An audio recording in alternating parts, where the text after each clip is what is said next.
Esta semana, o Ministério Público de Santa Catarina lançou o Núcleo de Apoio Eleitoral, visando ampliar a prestação de apoio aos promotores de justiça com atuação na área eleitoral. Tudo visando as eleições municipais que este ano irão ocorrer em novembro. Um ajuste no calendário eleitoral devido ao enfrentamento do novo coronavírus. E o coordenador do Núcleo de Apoio Eleitoral é o promotor de justiça Pedro Roberto Decomain. Ele que é autor de vários livros, especialista na área e docente acadêmico. Olá, promotor. Oi, boa tarde, tudo bem? Tudo bem, promotor? Promotor, para a gente começar a entrevista, o que muda nas eleições municipais deste ano com a alteração do calendário eleitoral frente à pandemia? Mudam alguns prazos, mas a principal modificação não é essa dos prazos, porque os prazos novos aparecem na emenda, na emenda constitucional 107. Eles são fáceis de verificar. A modificação principal é com relação a uma conduta vedada. A lei das eleições, no artigo 73, ela proíbe a veiculação de publicidade institucional nos 3 meses que antecedem a data prevista para a eleição. Nesse ponto, houve uma modificação pequena, e essa modificação vai significar que, durante esse período que vai agora de 15 de agosto a 15 de novembro, vai ser possível sim veicular publicidade institucional, mas desde que ela seja relacionada exclusivamente a atividades de prevenção e combate da Covid-19, só isso. Então, nessa publicidade institucional que vai ser possível, o que é preciso recomendar é que quem for formular o texto, quem for produzir as imagens, tem que ter cautela para que elas não possam, de alguma maneira, vir a caracterizar a publicidade do gestor responsável por esta área.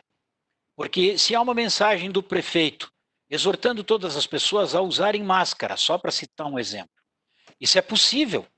Agora, se o prefeito, de repente, se equivocar e disser: olha, só para continuar o bom trabalho que a gente está fazendo, continuem usando máscara, isso pode acabar se transformando numa publicidade, ou pelo menos poderia ser interpretado como propaganda eleitoral fora de hora e fora do tom, e poderia trazer um problema que, no mínimo, representaria uma multa. Então, essa é uma mudança, vai poder fazer, sim, publicidade institucional, mas só relacionada a medidas de prevenção e combate da Covid-19. E a proibição da publicidade institucional, a não ser essa, quer dizer, a proibição do restante da publicidade institucional a partir de 15 de agosto. Então, até 15 de agosto vai poder fazer toda a publicidade institucional, depois para. Porque na prática é igual, porque vira 3 meses antes da data da eleição, que foi para 15 de novembro. Então, se a gente for fazer um comparativo diante destas próximas eleições e da anterior, essas foram as mudanças mais significativas, promotor? Sim, porque as outras só foram mudanças de prazo, a mudança da data da eleição, consequentemente a mudança da data das convenções partidárias, a mudança da data para fazer o pedido de registro dos candidatos, que agora vai até às 19 horas do dia 15 de setembro. Mas isso são apenas prazos, eles estão lá especificados na medida, aliás, na emenda constitucional, então eles realmente não vão alterar o processo eleitoral. Bom, frente a toda essa questão da legislação eleitoral, na sua opinião, qual que será o grande desafio do Ministério Público nestas eleições municipais? Acompanhar tanto quanto ele puder a propaganda eleitoral dos candidatos a vereador por redes sociais. Para os candidatos a vereador sobrou muito pouco espaço para propaganda eleitoral. Algumas coisas que havia já faz tempo que não existem, como o showmício e os outdoors. As placas podiam ter 2 metros quadrados, agora elas só podem estar coladas numa parede e só podem ter meio metro quadrado. É algo tão pequeno que numa região em que a casa tem um recuo, ela fica ainda menor, então não dá para enxergar, da rua nem dá para enxergar direito. Então essa é uma forma de publicidade que não vai divulgar muito uma candidatura. Os candidatos a vereador não têm mais tempo de propaganda eleitoral na rádio.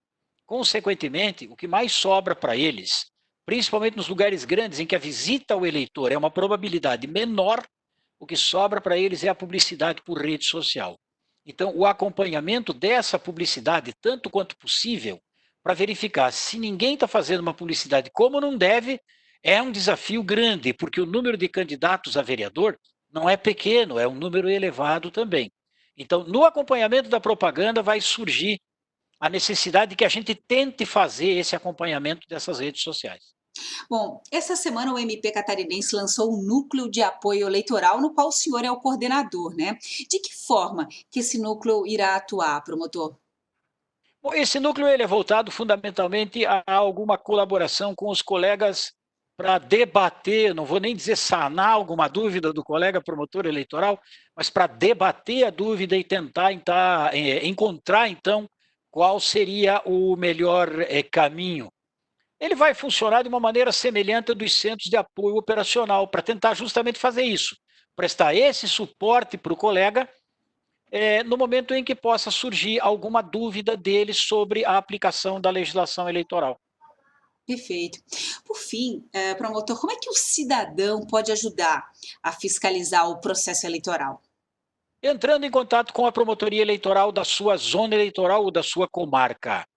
É, a lista dos promotores eleitorais pode ser divulgada e seria interessante até que ela fosse. Ela pode mudar, mas na realidade não vai. Até o final desse ano, quem é promotor eleitoral continua promotor eleitoral, porque não vai haver o rodízio, porque ele é vedado nesse período, exatamente para não trocar o promotor eleitoral. Uma coisa que pode acontecer é a divulgação dos endereços eletrônicos, dos endereços de e-mail das promotorias, daqueles promotores que exercem a atividade como promotor eleitoral. E mesmo que não se consiga saber, num lugar maior, como aí na capital, em que há vários promotores eleitorais, mas o número de promotores ainda é muito maior, não sabe quem é o promotor eleitoral, entra em contato, manda uma mensagem para qualquer promotoria.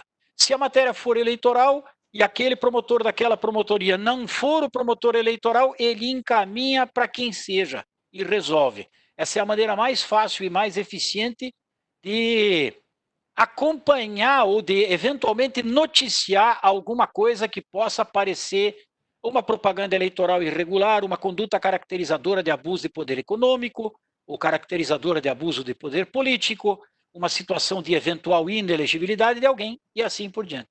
Promotor, obrigada pela entrevista. Eu conversei então com o promotor de justiça Pedro Roberto Decumain, que assume como coordenador do Núcleo de Apoio Eleitoral do Ministério Público de Santa Catarina.